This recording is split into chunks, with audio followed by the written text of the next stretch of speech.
So today we're going to be considering the art of taking corner kicks in soccer. Corner kicks are fantastic opportunities to score goals, and with the right technique, you can drastically improve your probability of scoring a goal.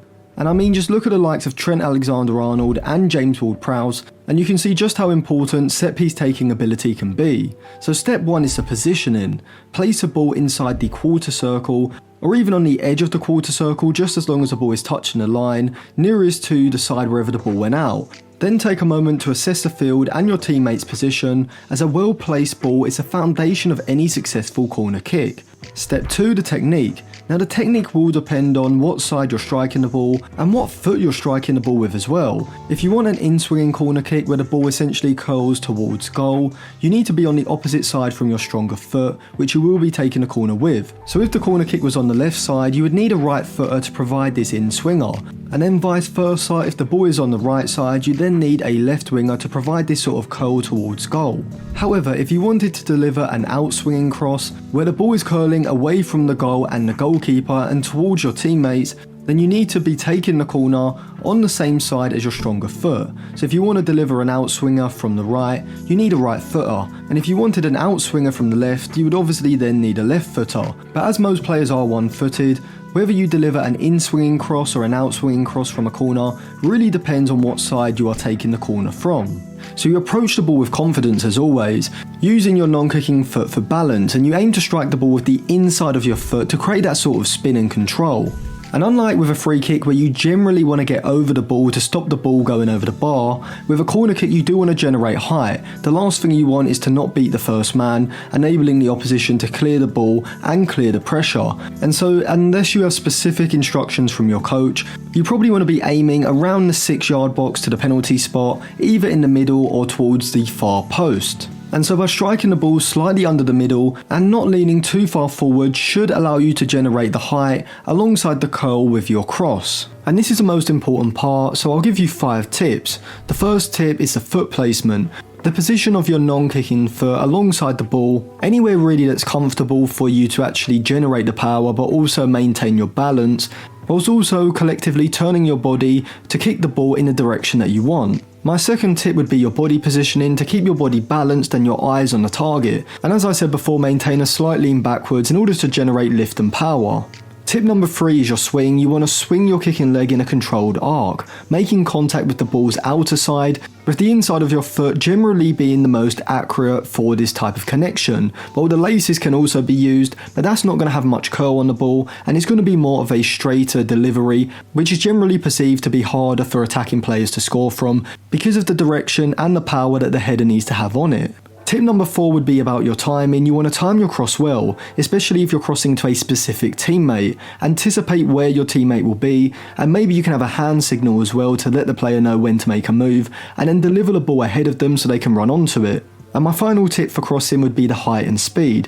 You can adjust the height and speed of your cross based on the situation. Whilst a low-driven cross or essentially a pass may be good if you're trying to work the ball to a player on the edge of the box, if you instead have taller teammates who can attack the ball, a higher looping, curling cross could be more effective. So we've done with step 2, now we're on to step 3, which is communication. And communication is key from a corner kick. Coordinate with your teammates in practice, and you can do this using signals or verbal cues to let them know your intentions, maybe putting your hand up or doing some sort of signal. You can plan who will make the run into the box, who will challenge the goalkeeper, who will block off defenders, and using a combination of players blocking as well as double movements can open up space for well-worked corner kicks, leading to a shot in a dangerous position. Step 4 is variation, and you can experiment with variations, in-swinging corners curve towards the goal, creating chaos inside of the box, but out-swinging corners will move away from the goal, allowing your teammates to attack the ball and making it harder for the keeper to claim. It's beneficial to practice and use both sorts of corners to keep the opposition defence guessing. The more unpredictable your corner kick routine is, the more dangerous it's going to be and give you a better opportunity of scoring. If you're a player who's two-footed like Santi Cazorla or Ousmane Dembele, you can deliver an in-swing or an out-swing cross from either foot from either side. You can also use various combinations with short corners to add to this as well, which can allow you to work a better angle for the cross, which we saw Arsenal do in the late 2000s with Robin van Persie and Cesc Fabregas. Step 5. Practice and adapt. Finally, the more you practice and the more you're able to adapt, the better you're going to get. Spending time on a training ground is hugely valuable for set pieces, particularly corners. But you also need to adapt your technique and strategy. Maybe you want a late runner into the box or a target man in the box who you can try and find. All of these will determine the kind of delivery you want to put in.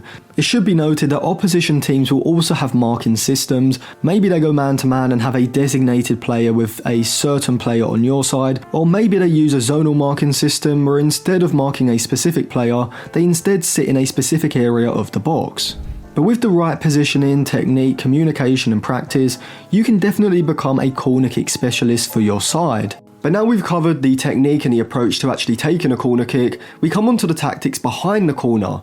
And this is where coaching on a training ground takes over, as it all hinges on the coordination which comes through practice.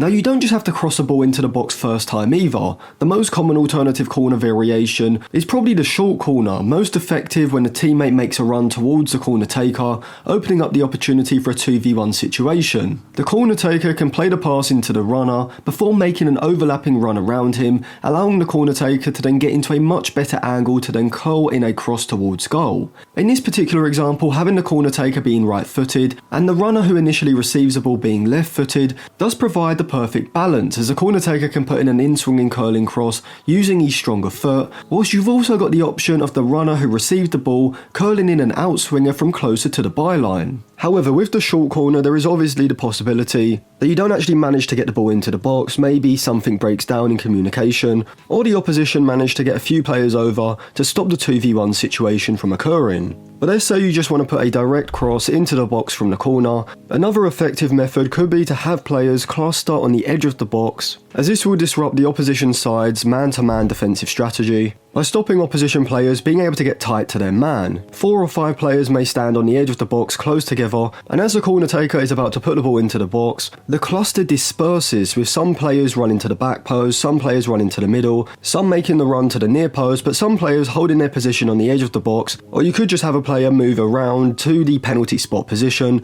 just in case the ball was to fall there. If the delivery is good and the runs are coordinated, the opposition side will find it hard to man-to-man mark players, which should allow some of your attacking players to get free and potentially get their head on the ball and potentially score. With these sorts of corner strategy, variation is incredibly important, as if you do this 3 or 4 times in the game, eventually the opposition is going to catch on, and so you want to be constantly trying different corner tactics, whether it's a short corner or a direct cross into the box.